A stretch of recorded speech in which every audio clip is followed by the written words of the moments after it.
السلام عليكم ورحمة الله وبركاته. بسم الله الرحمن الرحيم. الحمد لله والصلاة والسلام على رسول الله صلى الله عليه وسلم.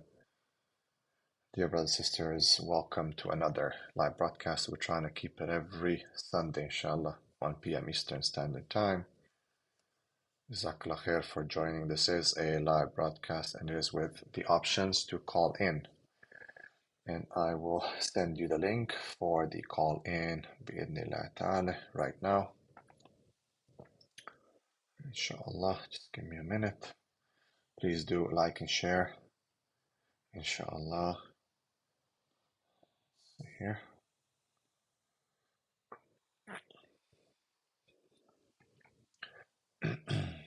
Hope everyone's well. Hope everyone had a great Eid. Alhamdulillah. It was hopefully productive for everyone. Inshallah. All right, here we go. Bismillah.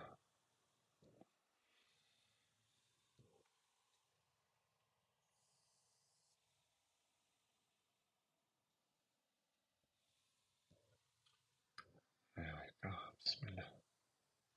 Alaikum salam wa rahmatullah. MashaAllah. I just remind everyone, this is a live call in, so you can call in. I'm going to send you the link just right now.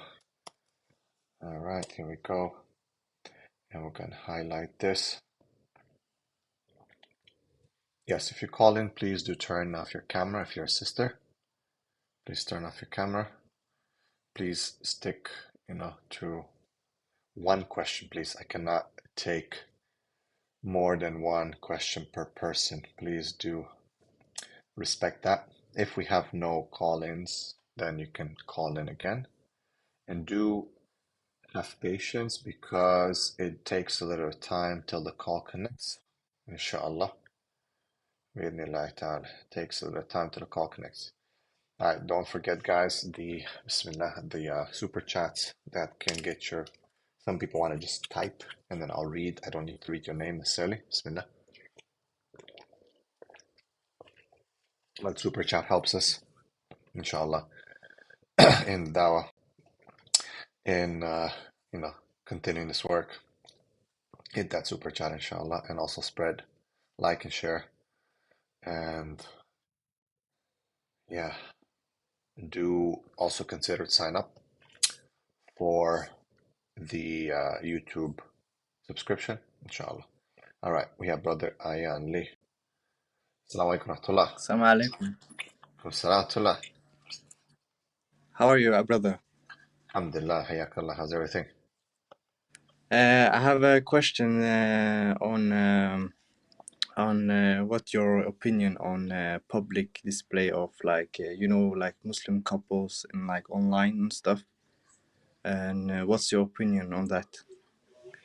All right, طيب. Jazakallah khair. I made a couple of videos about that, about cute Muslim couples and guys displaying their Because I wives and all hate it. that. Yeah, I really don't like it. I think I've had a few videos on that, and I think men who allowed their wives to just appear like that, and the whole makeup things and the whole sometimes weird, very cringy things that they do, I think this is totally un-Islamic. It opens the door for a lot of fitna. It opens the door for a lot of like hasad and ayn as well, but also a lot of like haram stuff. And I Yeah. don't think this is something that a real man would allow his wife to like do this kind of, I don't know, like displays. Like they have, open Instagram accounts, a lot of followers. Everyone say, "MashaAllah, sister," and this and that. And sometimes they appear together, and sometimes Yes. they, like the husband is filming the wife, right? And so on and so forth.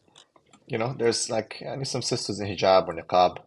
Sometimes they'll give something, but these kind of like ongoing full accounts, this is something that is unacceptable.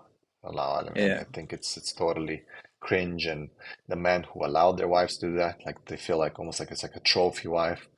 I don't know, like, do you Yeah. feel happy? My question is, do you Yeah. feel happy when you see someone, a man, commenting, "MashaAllah, sister, MashaAllah, sister"? It's Yeah. like, come on, man, it's horrible. Yeah. It's crazy. It's crazy, and it's not like a few cases. Like I see a lot of stuff on it online, like TikTok or Instagram. It's like very prevalent, it seems. Yeah, it's become a very like culture, prevalent culture in social media, and it gets a lot of following, especially sisters will follow these like cute couples because they have this fantasy of how cute they look and they want to look like that. And also, I've noticed it caused a lot of problems in that them starting to compare now their husbands to Yeah, exactly, those exactly. those dudes, and even if they're not married, they'll Yeah, start thinking that that's how life should be like. And if they don't get it, they become very unsatisfied. So let's say they've been watching these kind of accounts their whole life, yeah, and then finally they get married, and now you don't have these cute moments all the time because life is not all about those cute moments, and then yeah, they get very very disappointed, yeah, and exactly. they end up divorcing. So I don't like it. I think it's very cringe. Exactly. May Allah bless your efforts, brother. We need people like you in this day and age. So may Allah bless your Jazakallah khair. efforts. Amin. Jazakallah khair, brother Ali. Take care, inshallah. Jazakallah khair. حياك Okay. الله. السلام عليكم. Okay, Alex Salam. طيب, brothers and sisters, Jazakallah khair. That was brother Ayan Lee. Sisters asking, can husband and wife hold hands in public? Yes, they can. It is permissible to hold hands in public. The Prophet ﷺ would allow sometimes Aisha radiallahu anha to lean on his shoulder, and yes, it is permissible as long as it doesn't, go beyond like the reasonable halal, within the adab, right? Because sometimes people go overboard, they start doing weird stuff. So that's something that's not good in the deen. But holding hands, sometimes you have to hold your wife, you have to protect her, you might feel emotional, just kind of like, put your hand a little bit on her, around her. But not like super, how these non-Muslims do it. No, this is not permissible. These kind of public displays that you see from the kuffar, actually. Now, we got Maxim joining us. Assalamu alaikum wa rahmatullah. Brother Maxim. Walaikum assalam wa rahmatullahi wa barakatuh. I had a question regards Islam because when people decide, no, no, let me, how to balance being not a pushover. Sometimes when I try to suck it in, just be calm, have sabr, I think that some people try to take advantage of it. Okay. Well, I think there has to be like a limit when someone is doing over and over and over again, right? Then you need to have a limit. If someone does it once, twice, you just kind of like, okay, look. But then you have to tell them, look, bro, there's a limit. I think you're pushing your limits. And I'm just reminding you, because Allah also says, for remind them for a deed that reminder benefits the believers. So I'm telling you that you're misbehaving. This is not correct, and I'm not going to tolerate that anymore, right? So again, with a nice composed tone, you can say that to them. And I believe like people are gonna back off as long as you are. You don't have to be harsh, you don't have to be rough, you just have to be firm. Right? First time you ignore, as Allah says in the Quran, وَإِذَا خَاطَبَكُمُ الْجَاهِلُونَ قَالُوا سَلَامًا. When the ignorant address you, then say to them peace, meaning yani, خلاص, get off my face. But then there's limits. Some people will start kind of like abusing it. So you have to have a limit. You have to definitely have a limit, without a doubt. You have to establish those limits. Now, I think I responded to the brother. Brother Imran,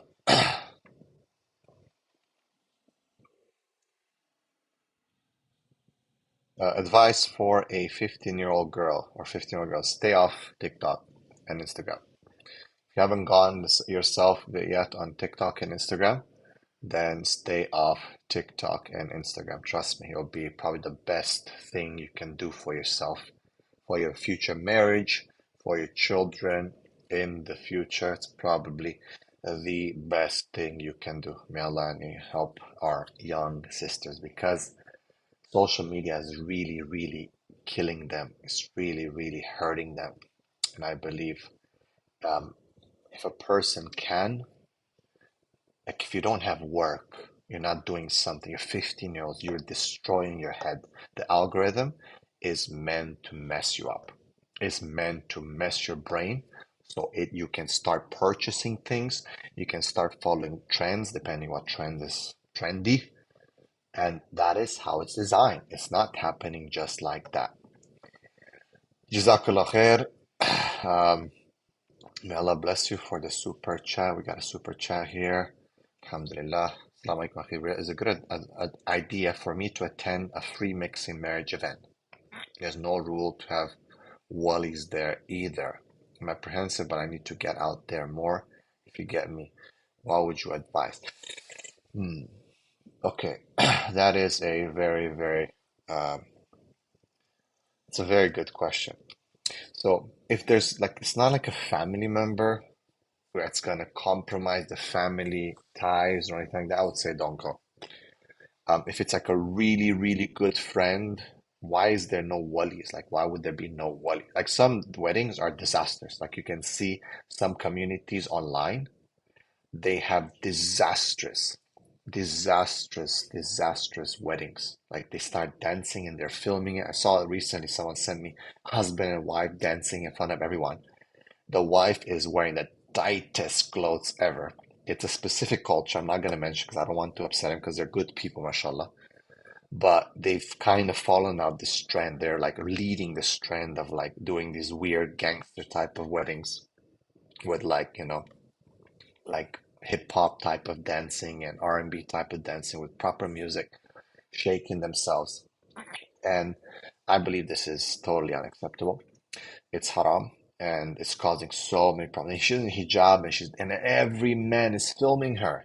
Every man's gonna have your wife's curves and you're starting your marriage in this super haram thing, right? So I don't know if you're a sister or brother, I don't know, but I would stay away. There's no issue. If it's someone like family, I would say go there, say Assalamu alaikum, barakallahu lakuma, and out. And if they ask you why, you tell them why, right? Make it as a dawah. Be like, look, I came here to tell you my du'as and to give you my salam.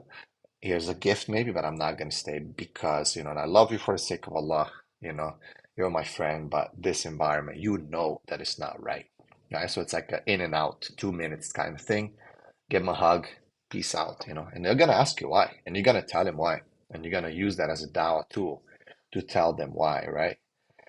But if it's just like, oh, I just got to get out a little bit more and so on, no, I would say no way, no way. Right. If I'm talking about marriage event, okay, type, all right, so a marriage event in like, I understand, like an actual, like getting to marry someone. Right. Um,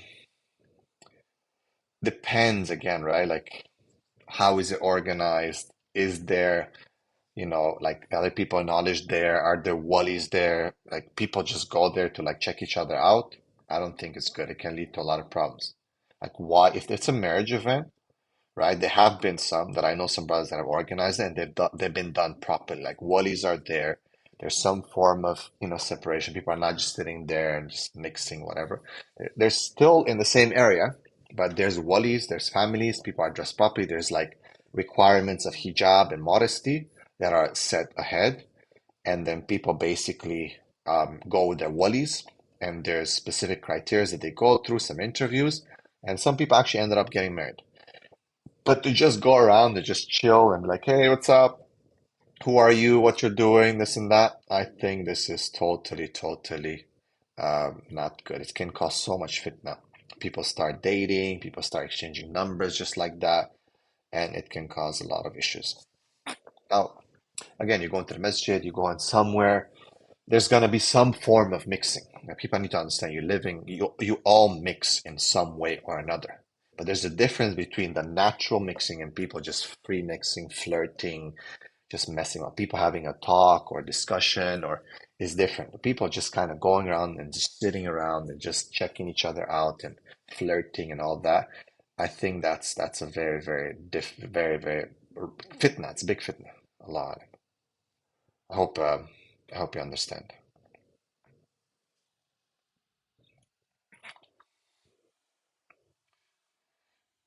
Barakallahu fikum. I will not be coming anytime soon this month, but hopefully within the next couple months, inshallah, it will be. Again, barakallah feek for the super chat, my brother. How to deal with family members who are apostates. That's a very tough one. Islam, we know how difficult it is and what a problem it is to be an apostate. Okay? It's not a joke. And when you're an apostate, right, Islam, like there's no doubt about it. We know what Islam says.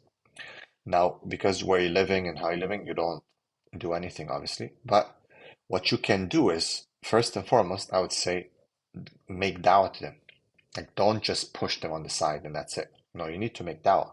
You're not a khalifa or something like that.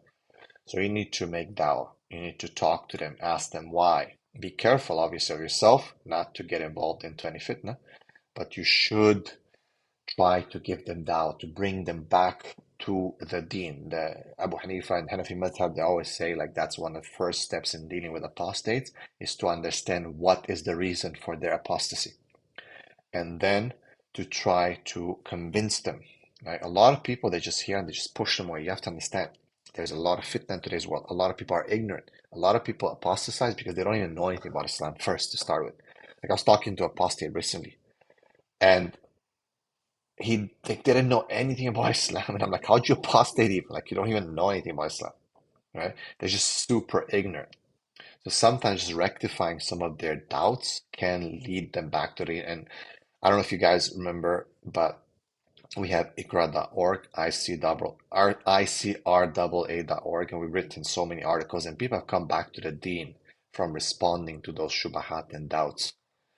So again, because of the environment that you live in, I would say give dawah. But if you find that you are getting into fitna and maybe you don't have the knowledge, then be careful and stay away. Right? You gotta understand how to. There's gotta be some form of restriction. Okay. If you have family, right, it can't be just because it's appealing, right? Things that are inciting for the soul, that are easy. A lot of people are like they incline towards that lifestyle, just freedom and just doing whatever you want. It can affect children, it can affect your family. So you have to have some boundaries with regards to your families and how, your children, for example, are gonna meet. Let's say it's your brother, so their uncle. How are they gonna meet? They might be like he might be the nicest uncle, and they might be super influenced by him. They might look at you and you're like angry sometimes, or you're tired, and it's like, oh, you're the religious one praying. Look how angry I look. Uncle so and so is so nice to me, and he's not a Muslim anymore. I want to be like him. So it's a lot of fitna. That's why Islam is so strict on the punishment of an apostate, because it can cause fitna of people leaving Islam, right? So I hope that answers the question. Do dawah to them, talk to them, debate them if you have to, set some limits with regards to your family, make dua for them. Okay, still be kind towards them, but if they insult Islam, if they like openly and publicly start insulting Islam, then you do have the right to cut off from them. All right. We have Brother Abu Amir. Assalamu alaikum. Wa alaikum salam wa rahmatullahi wa barakatuh. First of all, brother, Eid Mubarak. Still the third day of Eid. I hope you had a wonderful Eid. May Allah bless you, akhi. Alhamdulillah. How about you? Alhamdulillah, we had a great Eid. Two questions, in fact. First question is, what advice would you give brothers who are in the West, who have exhausted all their avenues of trying to get married to sisters, practicing sisters in the West, and have resorted to going abroad, finding more traditional women, traditional sisters? And second question is, if they do get married abroad, should they bring their wife or wives to the West? Those are my two questions, inshallah. Barakallah. Okay. Allah barik fik, akhi. Brother Abu Amir, may Allah bless you. Hayakum Allah. Type. So Brother Abu Amir was asking about the brothers have exhausted their means of finding a wife in the West. So this is what I usually recommend the West. Number one, parents. Okay, number one, parents. Use your parents. Parents know people. They can talk to people. All right. Number two, and you don't have to do this in a serious, like you can do it in parallel. The number two option is imams of masjid. Like obviously in a community, you've probably been in that community for a long time. So the Imam of the masjid knows you, and he probably knows other families. So go as a man with your CV, with your bio, and you talk to the Imam and tell him, look, I'm looking for a wife. You know me, I've been here in this community 5, 10 years, whatever. You see me in the masjid. Do you know anyone, right? So Imams are very good resources. They do know a lot of people. And when people go seriously to them, right, with serious intentions, then they do help, inshallah. Number three, I would say you can have friends, people that you know, just people who are married, maybe have friends who are married, friends of friends who are married. It's very good because usually their wives will have friends. So let's say your brother is married. Sure, at least you have 10 friends. Out of those 10 friends, at least three are married. So you can ask them, bro, does your wife know anyone? Does she have any friends that are not married? Does she have any sisters, any cousins? Ask. Honestly, it's very good. All right. Next, I would do the online services. Maybe I don't want to recommend necessarily like Sunnah Match is maybe one of the most authentic. We have ours as well, but it's just kind of starting up, so you can try ours as well. But Sunnah Match has been around a bit more. So those, as long as, be careful because there's a lot of them that are not good. There's a lot of like dating, a lot of weird people on it. So do your due diligence. Make sure the wallies are involved. Make sure it's not chatting and just messing about. All right. And then, yeah, those will be like, and if you have no more, like you've tried, I do believe that these days going back home is a good option, right? Especially if you have family back home who can recommend someone. Don't just go there, flaunt your passport. You might be making a mistake in doing so. Okay, don't just flaunt your passport because it can cause problems. Certain cultures, they're called passport hunters. They hunt you for your passport, and we've had many, many cases where, yeah, they've come to England, they've come to US, and as soon as they get their papers, ma salam, peace out, and they're gone. With kids as well, like they'll even have kids and still be peace out. They'll be gone. All right. So be careful. Have someone that you know, have someone who recommends, ask, make sure you do your due diligence. Don't just think because you're going back home that somehow these people are going to be much better. It is a better environment. It's better, relatively speaking, better, but it's not really good because it's these kind of ideologies has spilled into everywhere. Feminism, all this has spilled into every single culture. So do your due diligence, but it is good. You can go.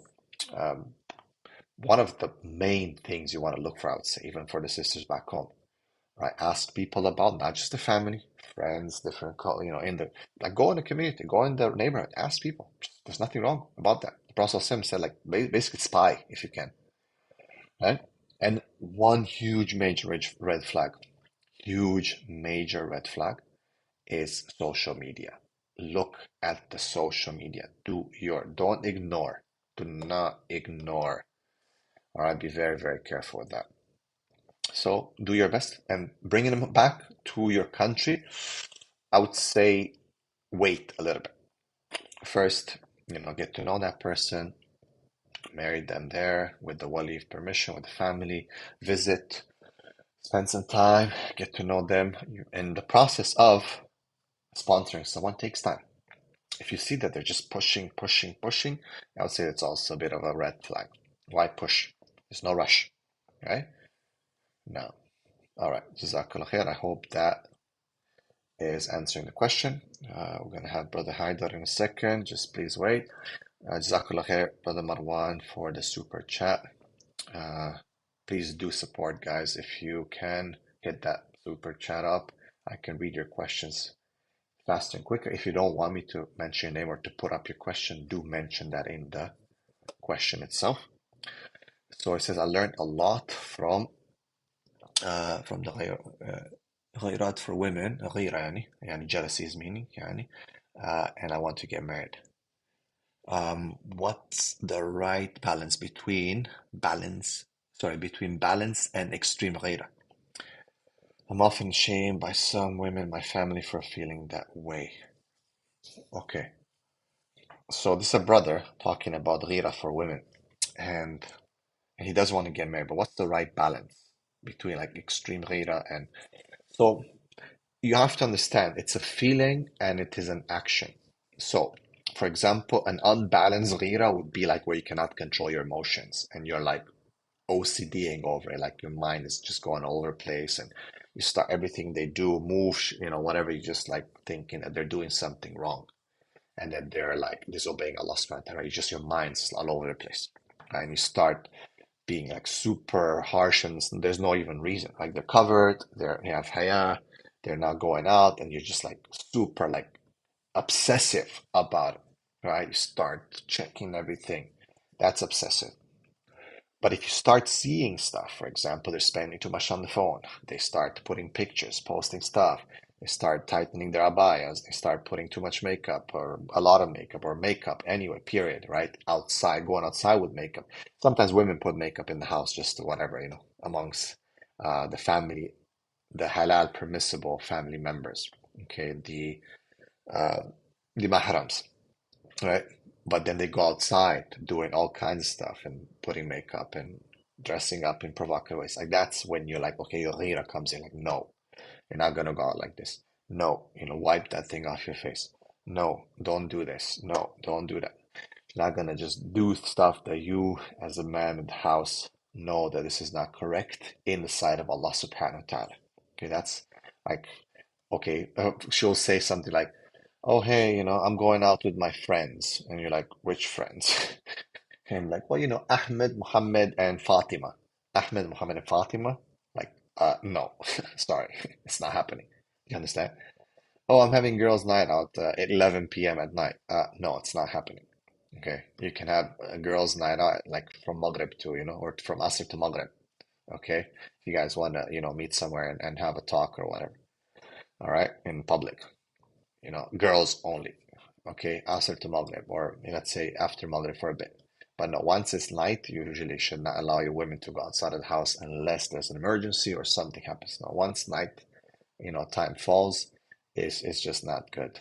It's not, you just like, you don't have ghira. What kind of man are you to allow your wife to walk outside at night when it's dangerous, when it's the shayateen are out, and so on and so forth? No, you should have, some boundaries, right? Those are balanced ghira boundaries, right? But if you just like being unreasonable and just like um, obsessing over like anything for no reason, then that's like your emotions are just taking the best out of you. Right? So it has to be very planned and very like it has to have an evidence, it has to be based, and it has to be for Allah. It can't be just like your mind just going, waswasa mode, right? No, it cannot be waswasa. It has to be like you notice, and this is something for Allah, and you're not gonna allow it to happen.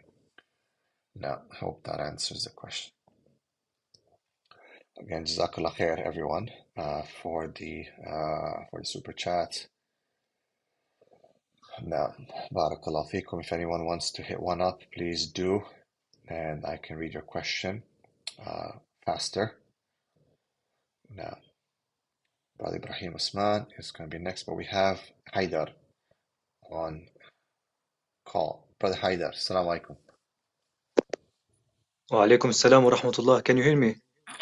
Yes, brother. Yeah, so my question is, I'm gonna ask the question and then give an example in general.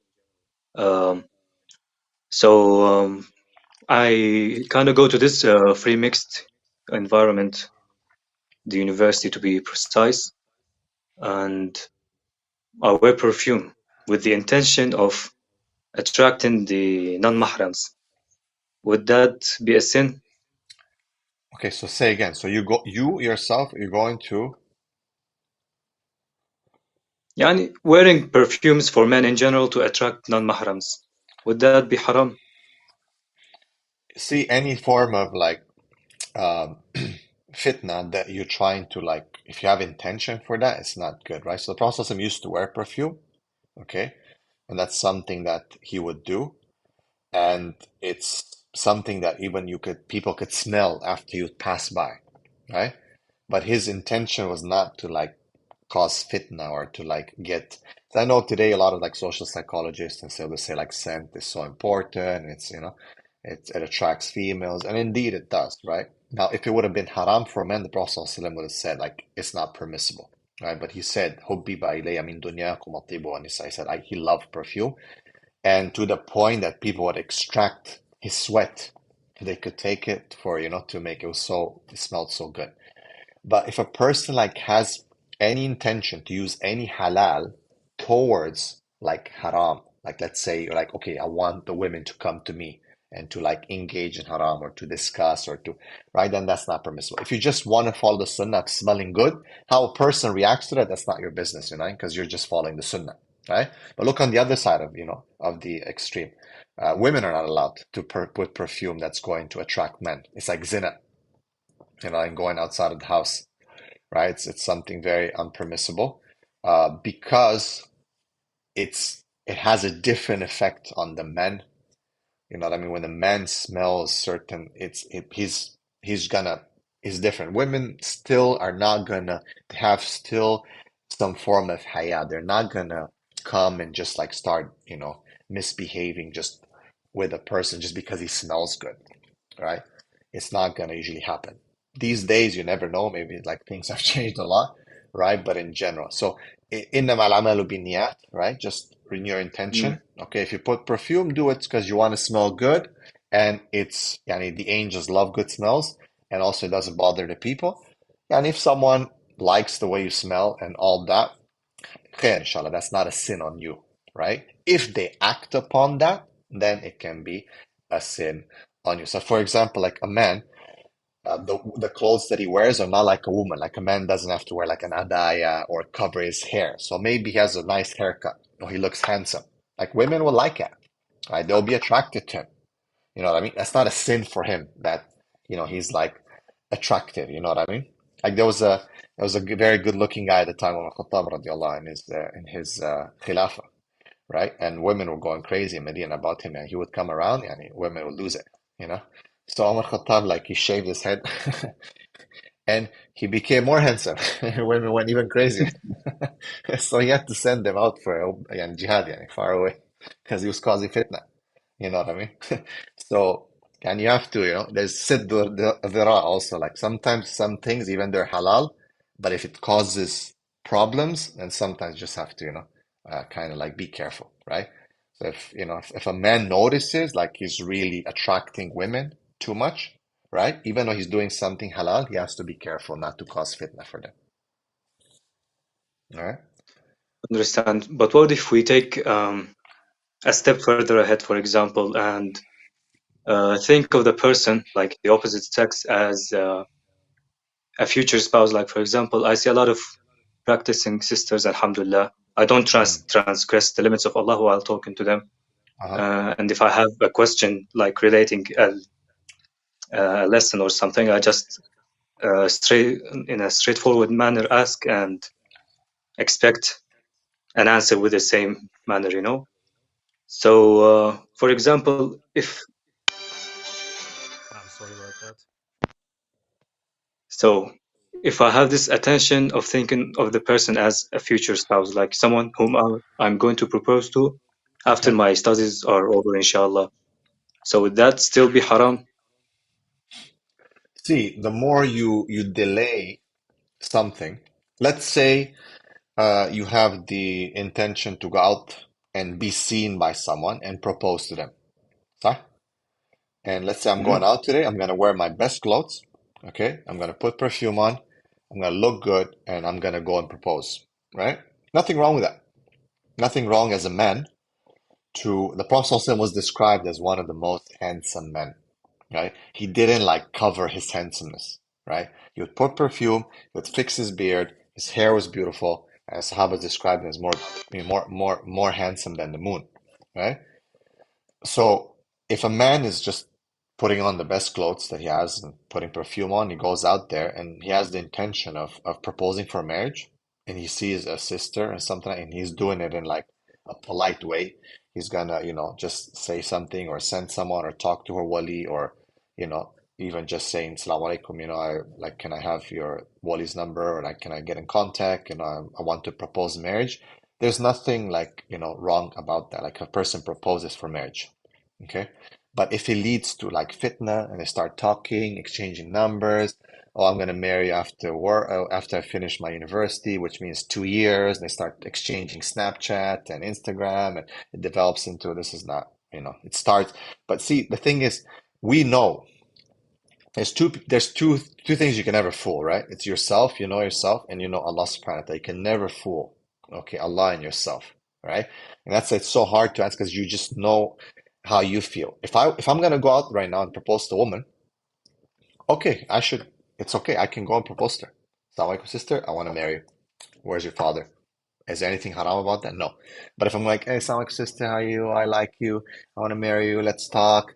Can we exchange WhatsApp, Or do you have Snap? Like people do that. Like people do that on the street. They say Snap. They exchange Instagram. They start talking. They start following each other, right? And then the girls get fooled. They think she's gonna marry this guy. 2 years pass. He's just flirting with them. They're exchanging pictures. It goes to like sexting. It goes to so many problems, right? And shaitan play with them. But if someone's really sincere and they're like, look, خلاص يعني, will you marry me? I want to marry, right? Where's your father? Like, look at the qissa or the story of Sayyidina Musa alayhi salam when he went and he met those two girls who were trying to get water for the sheep, right? He helped them and they chilled. And then she came after him to take him to her father. And when she took him to the father, she said to him, يعني استأجره, يعني hire him, hire him because the best one you can hire is القوي الأمين, the one who's strong and who is trustworthy. Father right away clocked in. What does the next thing he says? I want you to marry to one of my two daughters. He knew that she likes him. He knew right away when she said that, he understood. He didn't say, Astaghfirullah. But she came with haya. She didn't, misbehave. But she made her statement and the father, understood that, she wanted to marry, Sayyidina Musa alayhi salam. Right? So there's ihtiram within the deen, and then there's just messing about. And indeed, these days, people just kind of mess about. If someone has intention, for marriage, then Allah subhanahu wa ta'ala will facilitate marriage. If someone has intention for flirting and messing about, then there'll be no barakah in that. Allah I alam. understand. Jazakallah khairan. وإياكم. عيدكم بارك الله مبارك. فيك. عيد مع مبارك يا السلامة. أخي. حياك الله. Allah يتقبل إن شاء الله.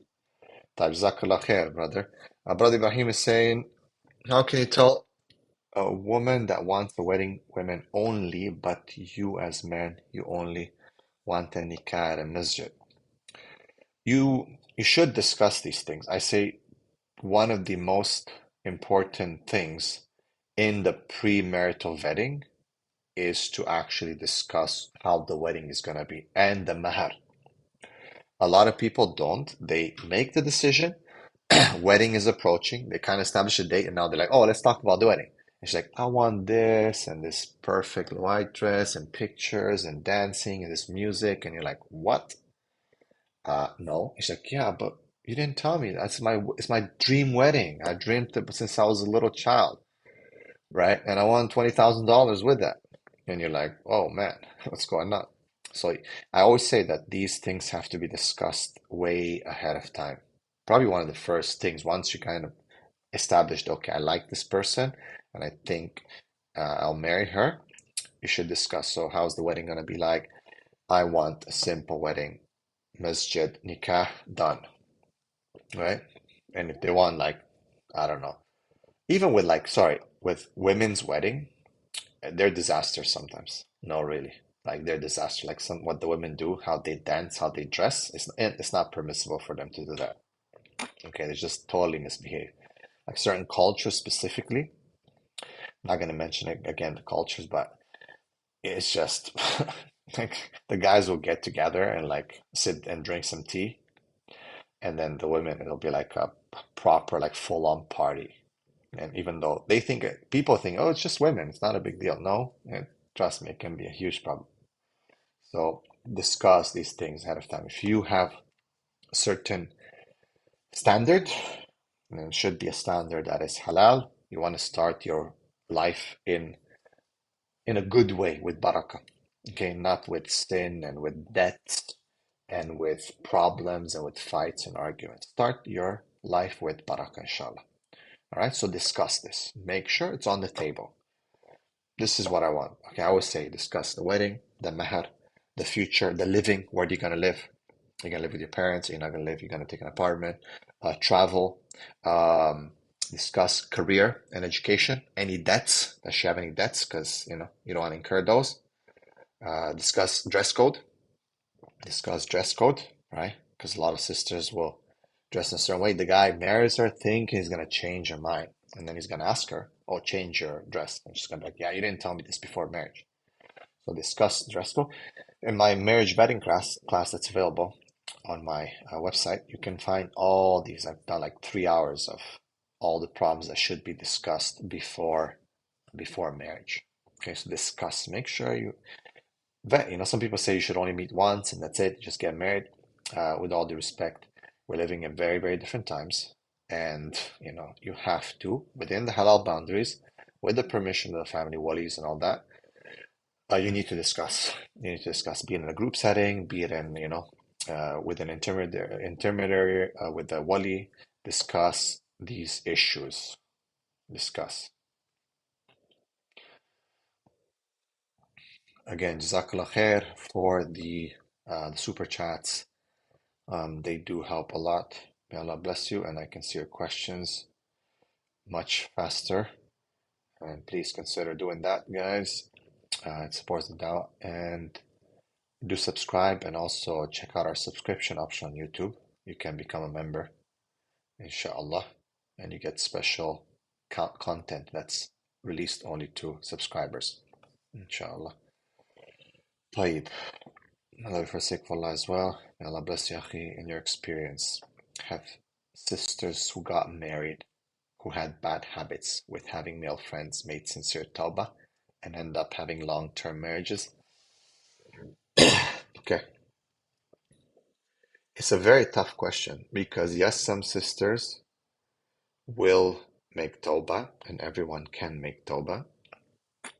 However, I think long-term relationships with male friends and bad habits with having male friends have a different outcome on women than on men.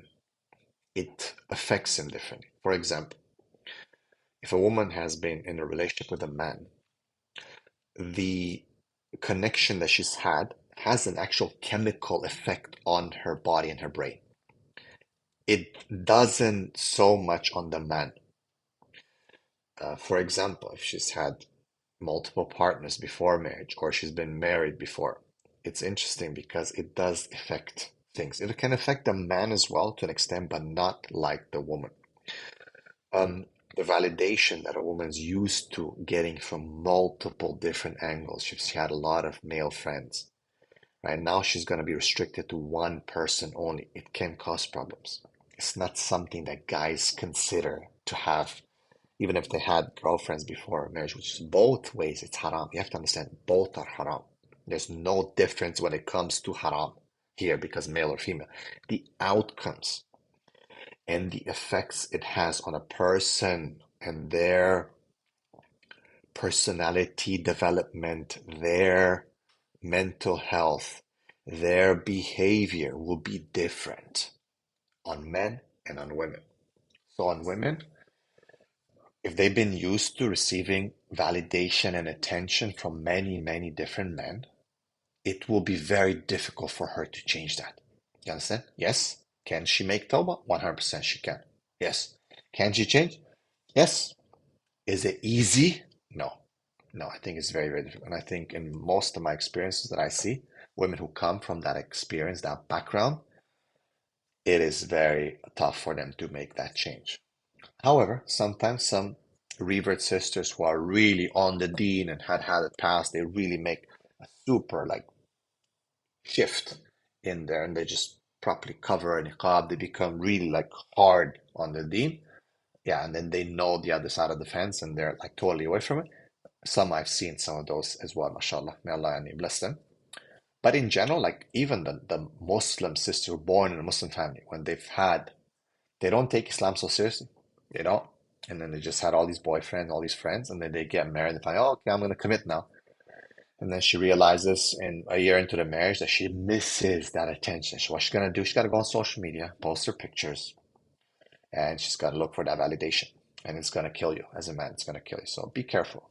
Be careful. It's possible, but it's difficult. I hope you understand. So it's possible, yes, to make tawbah. Possible to change, yes, but very difficult. I hope that answers the question.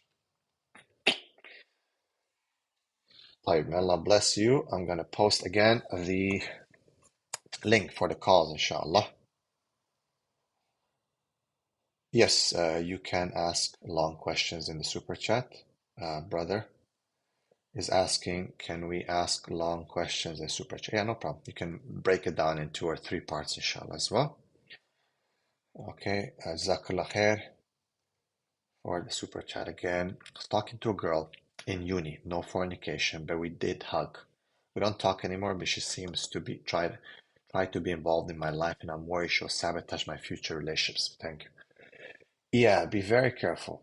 Again, because a man can kind of move on a bit easier in terms of like if it's not serious. If it's serious, it's more difficult, I would say, for a man to heal and to repair. Okay? If it's just something basic, it's easier for the man to move. You understand? But harder for the woman because she holds on. You understand?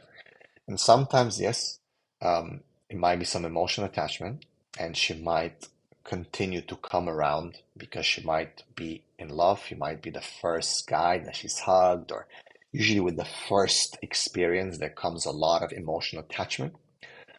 And it does cause women to act very, very irrational and sometimes to do stuff like to snoop around, to make fake accounts and to like write stuff about you on Instagram or social media or to talk to different people or to come around and to sabotage certain relations that you might have out of jealousy, out of anger, right? She might feel like, okay, how dare did he dare hug me and now just leave me and move on?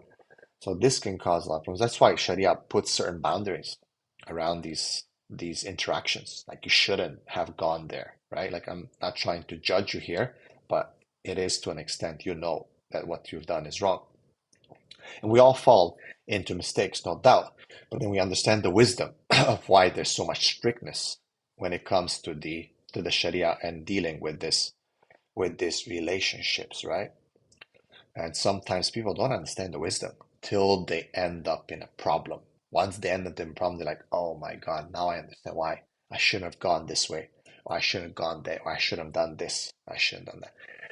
So, yeah, be careful. You don't talk anymore to her, but she seems to try to be involved. So be careful, because yes, a woman's jealousy can be very, very dangerous. Okay, they sometimes do not think rationally when it comes to jealousy. It turns off.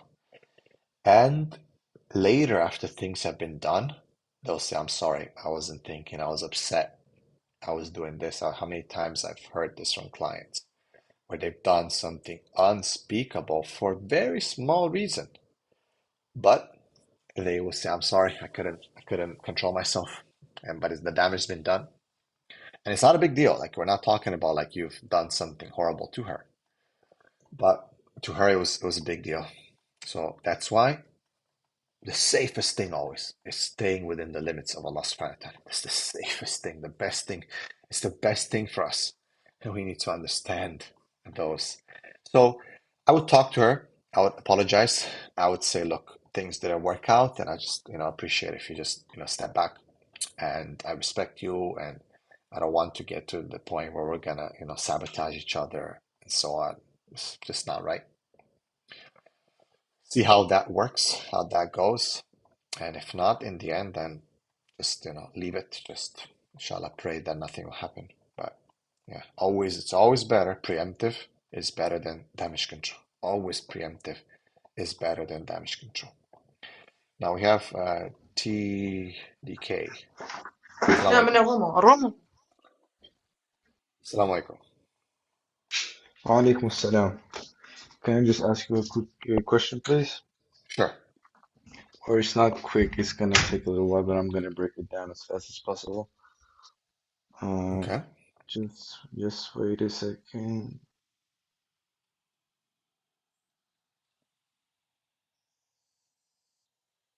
Okay, till then, brother saying, I heard that a man should have a purpose in life, so we're Muslims should be aligned with Islam.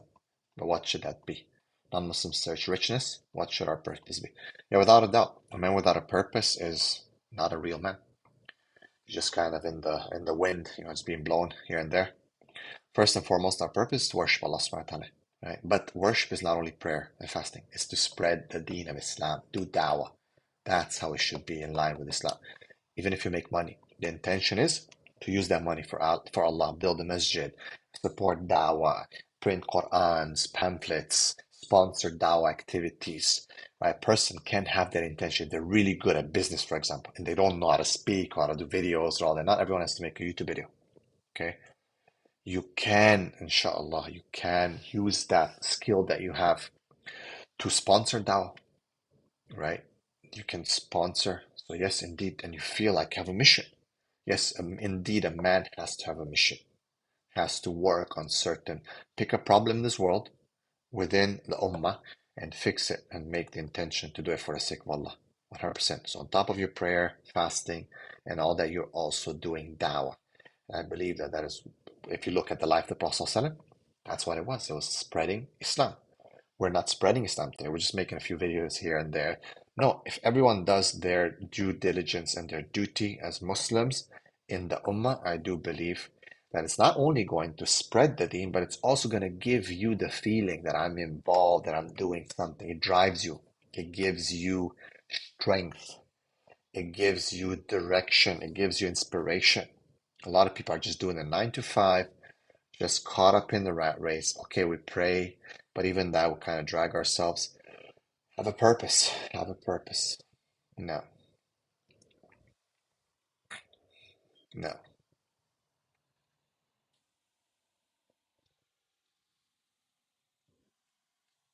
Type. I know that the other brother, he was on, but I don't know what happened to the call. Okay, Assalamu alaikum. There's a big issue in the West with Muslim women who are dating non-Muslim men, some with the intention of marriage. Yes, this is a big problem. I've seen it. It's been a problem for a few years now, and they're actually marrying them. Actually, they're very liberal women, but they are marrying a non-Muslim man. Yes, they are marrying non-Muslim men, and that is totally, totally haram. And the problem is, though, it's easy for us to say it's haram, but we also have to look at why this is happening. So it's happening because a lot of people, there's a lot of stakeholders who are involved in this. We can't just blame one person. So the women, first and foremost, they're to be blamed for because they shouldn't be doing that anyway. Even if خلاص, there's no options, right? In the end, it is haram. Okay? In the end, it is haram. It's haram. They have to take accountability for their actions. Some who are not even looking for Muslim men, they're just, they're so infatuated with non-Muslim men. And if you look at their lifestyle, these are not like necessarily practicing sisters. You don't find hijabi, proper, studied Quran, who prays 5 times a day, who wears niqab or something like that, wears jilbab, who's gonna go and start, looking for non-Muslim men. And there might be exceptions here and there, but it's not like that, right? It will be the liberal one, so they have to take accountability. Number two, the community members, imams, school teachers, activists within the community, youth workers, khatibs who give khutbahs, school principals, all these have to take accountability. There's, da'is, okay, who are not helping out and not talking and raising awareness and facilitating. They are sometimes the ones who are making marriage more difficult because there's so many family members, sorry, but a lot of family members are not actually they're restricting the halal, and they're opening doors for haram. So there's a lot of stakeholders that are involved. Okay. So I do believe that we really need to revisit this through our khutbahs, through our lectures. We're talking about stuff that's like, okay, heart warmers, practical stuff, man. Like, let's solve problems. All right. Very important. Hanad, Jazakallah khair. May Allah bless you for the super chat again, brothers. Do consider supporting us with the super chat, inshallah, and protect us, with your dua. Make dua for us for the dawah, and jazakallah khair for all your support. All right, brother Sam. Assalamu alaikum. Alaikum salam wa rahmatullah. Excuse me for my English. I have a question. Now, Yes, brother. more concerned. I am 43 years old, living in the West, and I'm struggling to get married. I fast every single day. I'm living by myself for 6 years now, so I'm struggling now to get married. So, do you have any advice, tips, or something like that? I'm not very familiar in my community. There's not a masjid, and so yeah, what can I do in this situation? Thank you. Jazakallah khair, brother Sam. May Allah bless you. This brother's asking about what can he do. He's over 40 now, and he's not married, living alone. He's fasting. Obviously, he's dealing with his issues. I would say, like, go back home. Go back home if you have to marry. I know there can be a lot of excuses as to why not, or it's going to be difficult. I cannot. Get your family back home, friends back home to help you get married. Even if you do it over online with the sheikh and all that, it can still work, and you work towards it. Even just knowing that you have someone can help. If you have no community, you have no people around you, right? You don't want to be a lone wolf, or lone sheep, sorry. Move in with Muslims, like get roommates. Don't live alone. Okay, try to live with Muslims. Try to live with roommates. And if the fitna becomes like so hard, bro, unless like it's really just like a political thing that stops you from going back home, and go back home. It's not worth your iman and your akhirah to be in the West because you want to be there. I know I'm just kind of generalizing. I don't know the specifics, but if you're not politically persecuted or something like that, it's just that you're trying to do better in your West, but you're losing yourself and you might be losing your iman. It's better to just go back home and get married. Is better. Or, as I said, if you can get some help from the family, okay, get someone married from back home and you can sponsor them, even if it takes a bit of time, even just knowing that you have someone and you're halal, you can talk to them, can discuss things, with them, share some moments. It can help so much, subhanAllah, with getting over the fitna and the difficulties. No. No.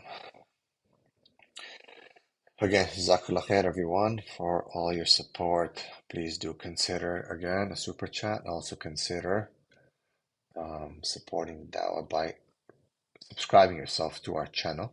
So subscription will basically give you like exclusive content that we release, sometimes as early birds, sometimes just as exclusive content. And also today is the last day for the super sale that we have for the Muslim Alpha Men course for those men who want to take that. Alhamdulillah, I know some of you have taken it. Jazakallah khair. But check out muslimalpha.com. Muslimalpha.com. Okay. And use discount coupon EID50 for 50% off, inshallah.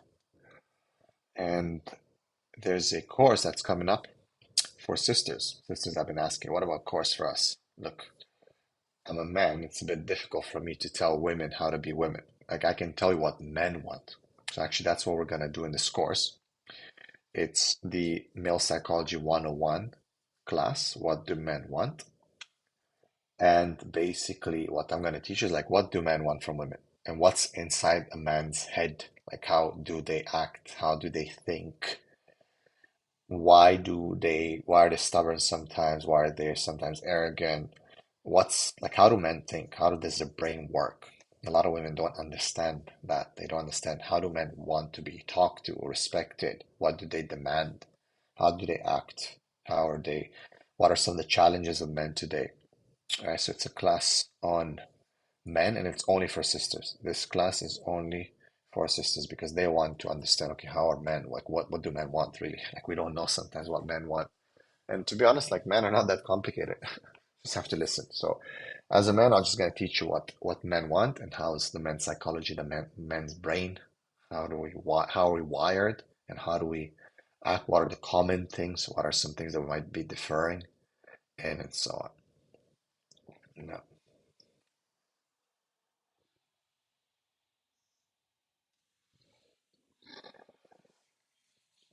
Advice for a 43-year-old sister, get married, her Muslim father is no help. Depends, right, which community you're in. You should talk to, see, in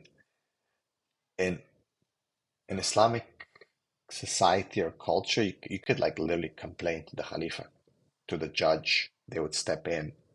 Things would be so much different. A lot of the problems are because we're not living in an Islamic environment. And where is an Islamic environment? Someone might be asking. It's a good question. It's a tough one to answer, actually. Right. So do talk to your father. Do talk to your uncles if your father's not doing his job. Indeed, a lot of men, walis, they are failing their position. They are not helping their daughters to get married. And 43-year-old sister, I'm not even sure if she's never been married. If she's never been married, and that's a big problem. Like the father should be panicking. Right? The father should panic that his daughter is unmarried at 43. I don't know if she'll never be married. Even if she's been divorced, still she should be married, and he should prioritize that. So use your uncle, use any male relatives or female relatives who have any, you can say, any kind of authority or effect on your father. If not, even get someone to speak to the imam or someone that your father respects to really put some sense into it, inshallah. No.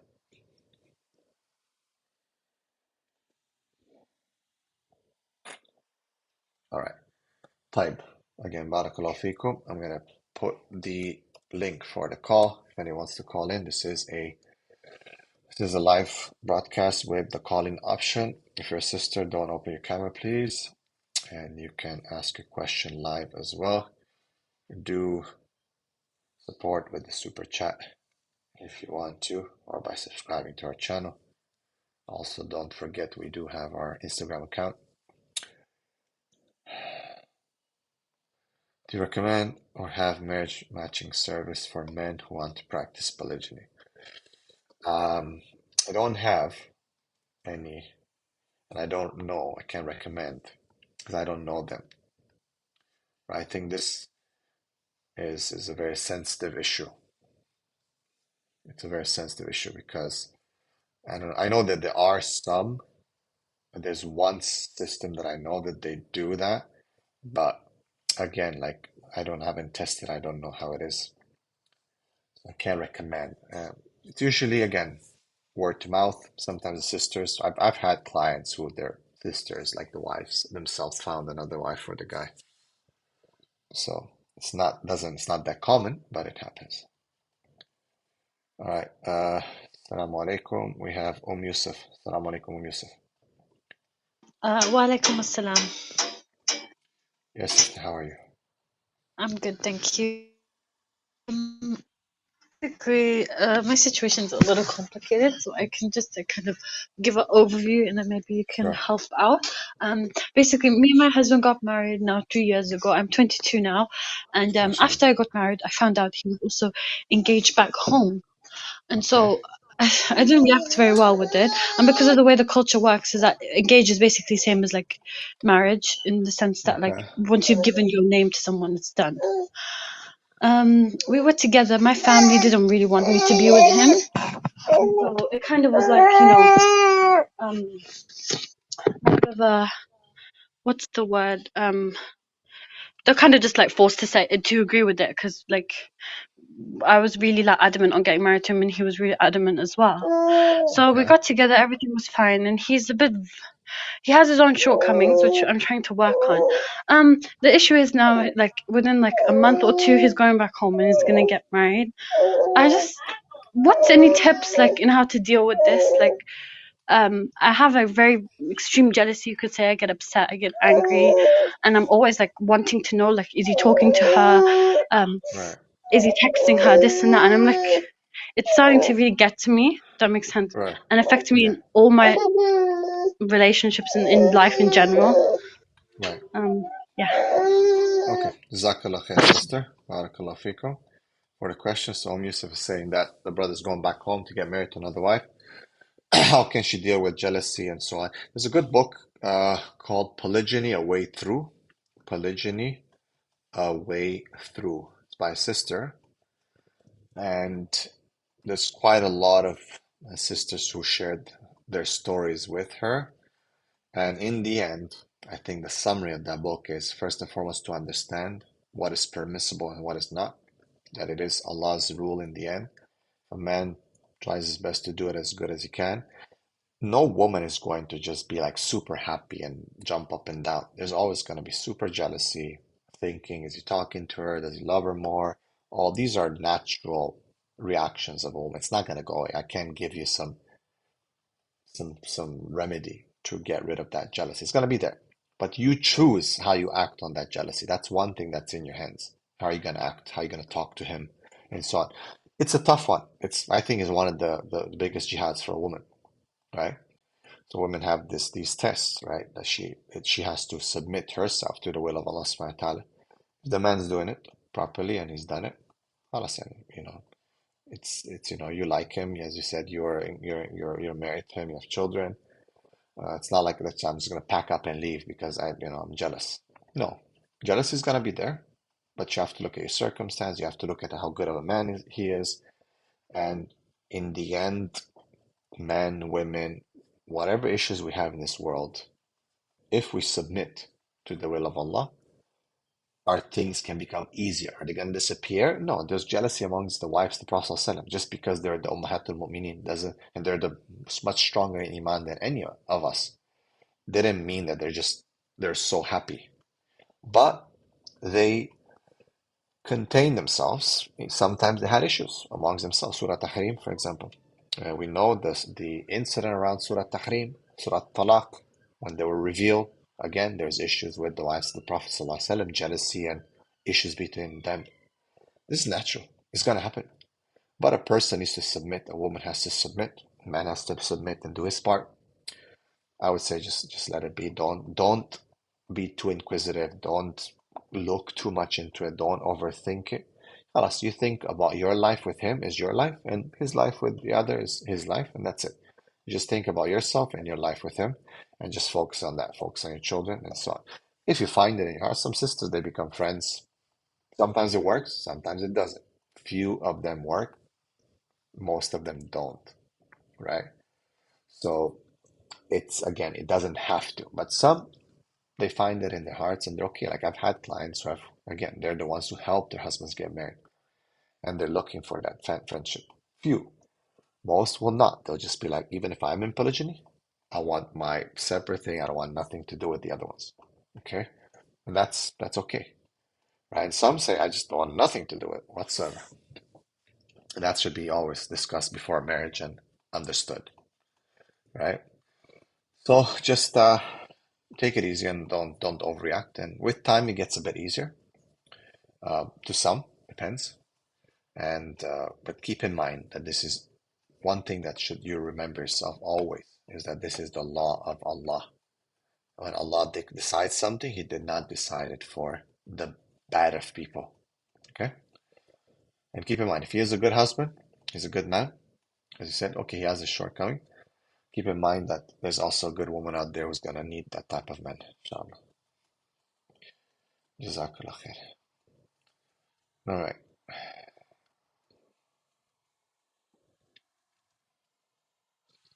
So, inshallah, please do consider hitting up with a super chat, inshallah. Take your question easier and faster. And also you're supporting the da'wah. May Allah bless you. And the link for calling in is on there. We have 15 minutes left. We have 15 minutes left. You can still call in, inshallah.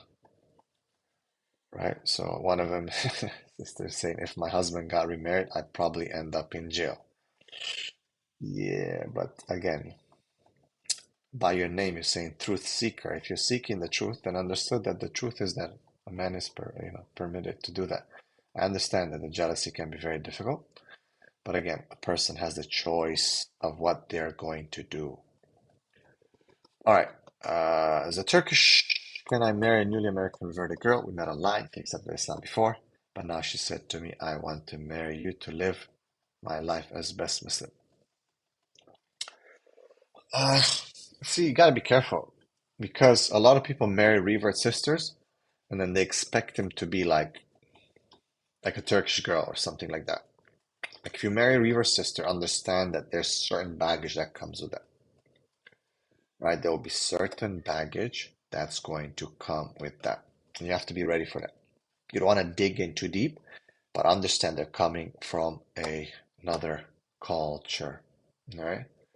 They're coming from another culture. So you have to understand. Don't expect her to fully be like a Turkish girl. But at the same time, should be a Muslim girl. So see, culture is a different story. But what you need to understand is that she has to put herself according to an Islamic standard, and you have to put yourself according to an Islamic standard. That's the beautiful thing about Islam. It's not which culture and that you're trying to come. If you're trying to convert them to be Pakistani, you're trying to convert them to be a Bangladeshi or Turkish, it's not gonna work, right? Because they're not. They're American. But if you're gonna try to teach them Islam and the standard of Islam, then yeah, that can work because now it's not about you imposing your culture on her. It's about her trying to get close to the truth and to Allah subhanahu wa ta'ala. Okay? Now,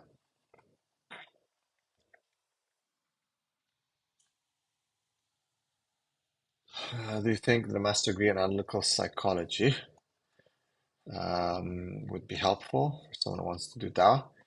It could. Psychology, sociology, there's good things that a person can learn, but you have to be careful. Always filter things through Quran and Sunnah, through the deen, not the other way around. So be very careful. A lot of social sciences contain a lot of kufr, so you have to know yourself and how strong you are in understanding of Islam. Now, all right, my brothers and sisters, there are 13 minutes left, and we're going to call it a day. Inshallah, again, we're going to see you, hopefully. I will arrange it and advertise it, but we will see you next week. Same time, trying to make it consistent. Please do spread the message. Again, hit a like and share. Let's hit that algorithm. The more people can benefit. Any advice for young Muslims scared to get married and are at age where girls get married off but have had no previous or related traumas? If you're just scared, a lot of times you'll be scared of marriage because of things you've heard, even though you yourself have not had any trauma. It could be that you've heard and you've seen things, you've read on social media, all these failed marriages. So there's gamophobia, the fear of marriage. It is something true. And a lot of people are scared because of the stories that they hear, especially the women. And I would say that you're never going to know how marriage is unless you try it. And the fear of divorce or a failed marriage should not be there for a person who believes in Allah in the last day. There's always, human beings are going to have fears, but it shouldn't be to the point that it paralyzes you. You're going to have your anxieties and your doubts, but don't allow it to hurt you and paralyze you. You understand? Because you never, if you don't jump out of the plane, your parachute is never going to open. Do you understand what I mean? If you don't try something that is halal, you're never going to know what it's going to, you're most likely going to fail actually. If you don't try something, you fail 100% of the times. If you try something, maybe you're going to fail, maybe you're going to succeed. You got a good chance. Allah knows best. Nasib. It's nasib from Allah subhanahu wa ta'ala. But if you never try, then you're responsible for the choices that you make and the outcomes and consequences. So don't let social media, don't let people always with negative outcomes and ideas to make you be afraid of marriage. I do believe that we have definitely, it's overrated. Marriage has become very overrated, extremely overrated. Like people expect so much perfection from marriage. At the same time, they sabotage themselves because of the things that are, that they see around. Yeah, so no. Okay. All right, barakallahu feekum. We have 10 minutes left, inshallah. For those who want to call, the number or the link is on the screen. Inshallah, you can call and you can talk to us the last 10 minutes. It's permissible and appropriate to ask questions about intimacy and sex to a potential spouse to see if you could be compatible in that field. It's tough, again, depends on, because there's adab and it's not appropriate to start talking about that. But usually a person could say something like, what do you think about the hadith of Prophet ﷺ, where it said that if a man approaches his wife, that she should respond to him even if she's on the back of the camel or she's cooking. You understand? So that way you would kind of like, it's a hadith, you're quoting a hadith, but you're kind of getting the understanding of a person about that, right? Especially it's easier to ask as a man, for example. You would say, like, what do you think about this hadith? And about obedience and about this, about that. For a woman, obviously, because she should have haya, she should say something like, if she's like, has a high libido, she should say like, look, you're never going to have problems with me in terms of obedience or in terms of when you call me, that I will respond to. Something like that. It's like subtle, it's not direct, it's not impolite, but it is within the laws and limits of Sharia, because you're saying, and that's one of the concerns of man actually, that obedience of a wife, and when it comes to doing what they're asking them to do and to respond to them. So there has to be manners and adab. So some Sahabas did ask the Prophet ﷺ intimate questions about intimacy, especially when they moved to Medina and there was a different culture of intimacy. And those things are recorded in the hadith, but they're done with manners, right? Like you shouldn't go to like talking about sex and describing things, and it's just, like for a man, if a woman goes and says those things, it's going to be quite concerning. Even if a woman has a high libido, she should try to have haya with that. And in general, for a woman to know if a man is sexually strong and active, she can see by his posture, by his demeanor, by the way he talks, by the way he walks, by the way he carries himself. If he does sports, usually if he's into like fighting, for example, combat sports, that is a good indication that a man has a good strong drive. If he's like overweight and losing hair and just very weak and just doesn't do anything, it's a good indication he has a very, very low libido. Barakallah feek again, RS for super chat. May Allah bless you. Really appreciate it. Please give advice on discussing intimacy before marriage while standing within the bounds of Islam, as I said. Right, how do you know if a wife will not withhold intimacy from her husband? It's hard to know, especially because you don't, like, you haven't tried, you don't know. Once you become intimate, a lot of things change.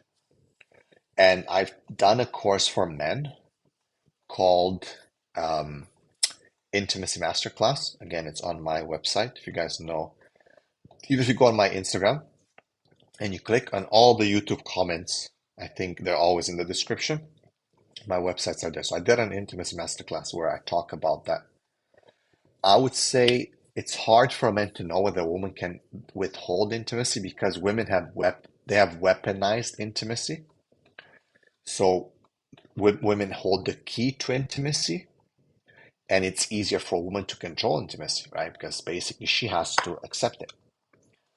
So a lot of women have caught up on that, and with the rise of feminism, they have weaponized that against men to punish them if they basically want to get something out of them, or if they want a certain behavior reinforced. So a man has to stand his ground and not fall into that, no matter what. So you're not going to be able to know that. You're not going to be able to know that from the beginning. It's going to be very difficult for a man to know, is she going to hold intimacy from me or not? But you have to be strong and assertive. And usually if a woman is connected to you, she respects you, and you're a strong man and you have value, she's going to want to be with you. She's going to desire you. But if you are weak and you don't stand your ground, you don't have boundaries, you don't have rules, a woman's not going to be very attracted to you. Okay, women are very intimate human beings because they're more emotional, they're more passionate, right? They have it in them. It's something that Allah has built it in them. But if it's with the wrong person, they might not synergize with that. So they will withhold intimacy. And if intimacy is not good quality, they will weaponize it. They will weaponize it. So the man has to basically just work on himself, assure that he is a strong value man. In the Muslim Alpha Man course, I do talk about that a lot. I say, work on yourself, work on your mindset. Be yourself a strong, good Muslim in the sight of Allah, good value in what you're doing in this world, in this dunya, have mission. Indeed, if the woman is good, she will, in the end, kind of submit, right? She will. But if not, it's going to be a challenge. It's going to be, not to mention the environment that they are in today that's encouraging them to misbehave. So you have a double challenge here. You have to work on yourself, plus you got to work on her, right? But it's hard for you to predict. It's very, very difficult whether she's going to withhold or not. But again, I would say something like, quote the hadith. The Prophet, what do you think? You're talking about different things, worldview of Islam, having a discussion. You can say, what do you think about the hadith about the woman not responding to her husband and the angels cursing her to the morning? What do you think about the hadith when the Prophet said that if a woman is baking or cooking on the stove, she should respond to her husband? Like, where does that stand with you? What do you think, right? Just as a discussion. See what she says?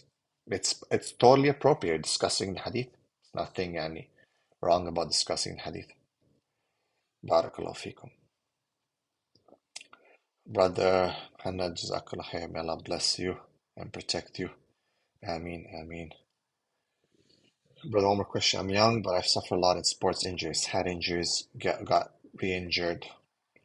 I'm not married, but I feel so devalued as a man that I can potentially offend my woman or myself. No, don't let yourself. See, that's the thing with injuries, that it's like you have to get up. Sorry, I'm just this person. I had 13 fractured bones, 13 fractures in my life. I'm still paining from it. But in the end, it's here. It's the mind.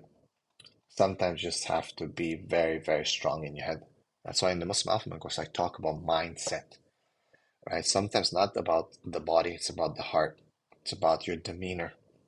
You can, inshallah, you can go to rehabilitation. Invest in yourself. Invest in vitamins. Okay, take, for example, black ginger, Tongat Ali, a lot of vitamin C, vitamin D. Take protein. Do swimming. Like, depends on your mobility and what you're dealing, what kind of injuries you have. Like, for example, I had, broken leg, ACL, knees, both of them, elbows, both of them. So there is stuff now that they're coming with. Look at it, stem cell, right? Try to invest in yourself. Take care of your health. It's an aman from Allah subhanahu wa ta'ala. Okay, work in that, right? Let that be also a driving force for you to invest and to look at other income streams for you to be able to invest in yourself. Remember, Allah says, "Ku anfusakum wa ahlikum nar." Save yourself first.